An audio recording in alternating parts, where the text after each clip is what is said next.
noite! Hoje nós vamos falar um pouco sobre alimentação e se o mundo está preparado para esse aumento da população. Estima-se que em 2050 a população mundial será de quase 9 bilhões de pessoas. Será que vai ter comida suficiente para todos? Teremos espaço para plantar e cultivar os animais para nos alimentarmos? Como será que podemos resolver todos esses problemas? Vamos pensar um pouco. A FAO, Organização das Nações Unidas para Alimentação e Agricultura, vem incentivando a produção de insetos para alimentação humana como fonte alternativa de proteínas. O que será que a população pensa a respeito disso?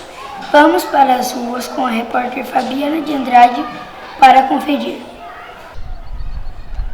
Boa tarde! Vocês sabiam que o Brasil vem fazendo vários estudos sobre a alimentação humana com insetos?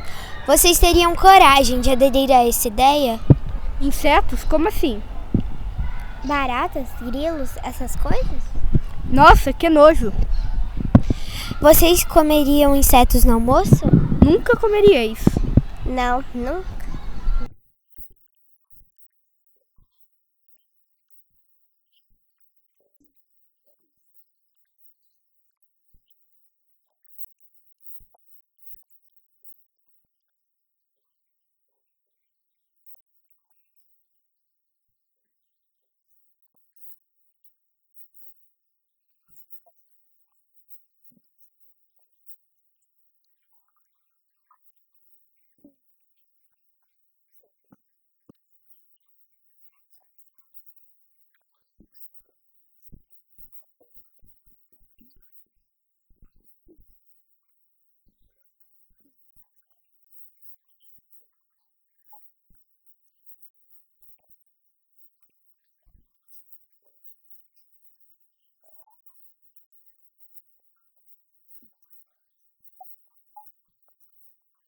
Olha, Fabiana, não sei se comeria não, mas vamos aos nossos estúdios de Minas Gerais ver o que eles nos falam por lá.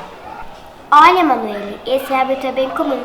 Aqui no ladinho do Nordeste se come muito e também em vários países do mundo.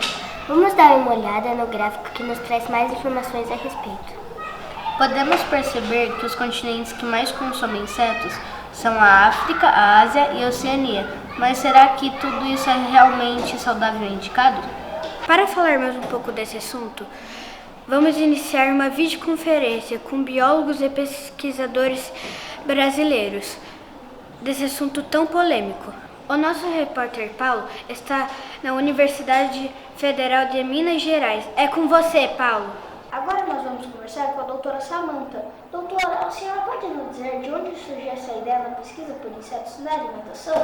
Desde 2015, quando a FAO começou a falar sobre esse assunto, passei a me interessar nessa linha de pesquisa. Uma vez que estima-se em 2050, seremos uma população de quase 9 bilhões de pessoas no mundo e faltará proteína para alimentar tanta gente. Por isso precisamos buscar de fontes alternativas de proteína. Agora nós vamos para São Paulo, na Universidade de São Paulo, com a repórter Renata. Aqui em São Paulo vamos conversar com o Dr. Rubens. Doutor, o Brasil é um país tão grande com a disponibilidade da água para o cultivo. Será que precisaremos mesmo nos alimentar dos insetos? Realmente, Renata, o Brasil é muito grande, mas nosso país vem passando por muitos problemas ambientais, como por exemplo, queimadas, desperdício de água e desmatamento. Logo, não teremos mais como produzir nosso alimento. Por isso, os insetos são uma alternativa muito boa para toda essa problemática.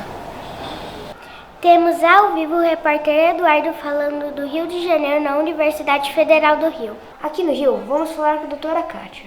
Doutora, por que os insetos na nossa alimentação? Os insetos apresentam uma quantidade muito grande de proteína. Por exemplo, para cada 100 gramas de gafanhoto, temos 65 gramas de proteína, contra apenas 20 gramas na carne de boi ou de galinha. Vamos falar agora com a repórter Judy, em Porto Alegre, no Rio Grande do Sul. Aqui na Universidade Federal do Rio Grande do Sul, vamos conversar com o Dr. Leandro. Doutor, diga quais as outras vantagens na alimentação com os insetos. Os insetos, por muitas vezes, são tidos como pragas, como é o caso do grilo, do gafanhoto e do tenébrio. O tenébrio é a larva de um besouro que costuma aparecer nos silos de trigo. E quando isso acontece, é preciso separá-lo de todo esse material. Mas agora temos uma outra utilidade para esses animais, a nossa alimentação. Agora vamos ao Ceará com o repórter Patrick. Aqui na Universidade Federal do Ceará, vamos conversar com os doutores responsáveis pela pesquisa aqui no estado. Então, doutor Carlos, o cultivo desses animais é muito complicado? Não, Patrick. Consome pouco tempo e espaço. Eu poderia criar insetos no meu próprio apartamento. No caso dos tenebros, são usadas caixas com trigo e outras vitaminas. E no caso da água e o açúcar é usada cana-de-açúcar. Ah, entendi. Já os casos das baracineiras são usadas caixas de ovos amarradas com barbante ou vasilhas. Esse daí é o caso dos grilos e gafanhotos. Então, Dr. Oliver, além de vantagens como espaço para a criação e quantidade de proteína, seu custo é bem menor? Com certeza, custo baixíssimo é bem melhor, cada um pode criá-lo. Bem, como vimos, só encontramos vantagens em incluir os insetos na nossa alimentação. Mas será que dá para encarar? Voltamos aos estúdios. Olha, vantagens temos muitas, mas sem ser realmente necessário, não sei se comeria não. Como dito anteriormente, teremos que incluí-lo na nossa alimentação. Então, que venham os insetos! Boa noite a todos e até o próximo programa. Boa noite. Boa noite a todos.